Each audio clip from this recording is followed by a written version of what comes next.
How do you be audience centered?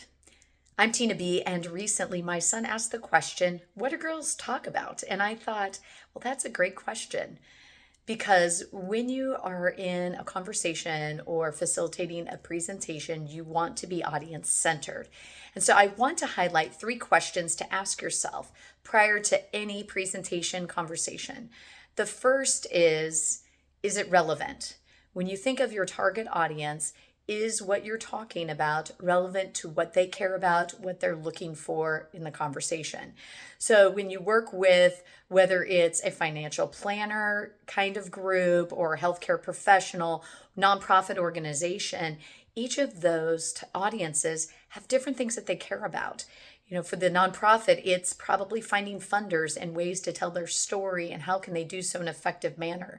Whereas financial planners, they are really looking at, well, how can I grow my business and gain more clients to hook them in an engaging way, specifically when it comes to the content of money. So finding ways to bring the relevance of the topic is really crucial and important. The second question is it timely? So in addition to relevance, you want to make sure that what you're talking about or presenting is timely. A couple years ago, it was very interesting to me. I was facilitating lots of workshops in the world of improvisation and having a yes and attitude, particularly on the virtual platform during the pandemic. It was very timely because yes and is a way to navigate uncertainty and cope with change. And so that was a timely topic. Think of what does your audience need to know now. Maybe it's mental health issues, maybe it's the change of our agricultural landscape, whatever that may be. What are we talking about, reading about? What is the world caring about right now in this moment? The last question to ask yourself, is it interesting? Not only to you, the speaker, you need to be very passionate about it, but also do you think it will interest your audience?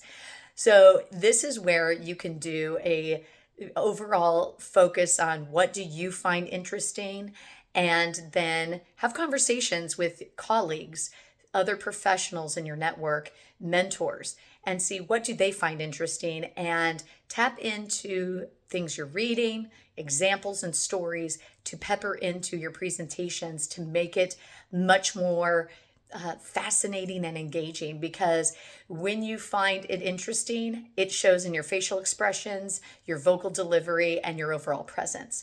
So those are the three questions to ask yourself.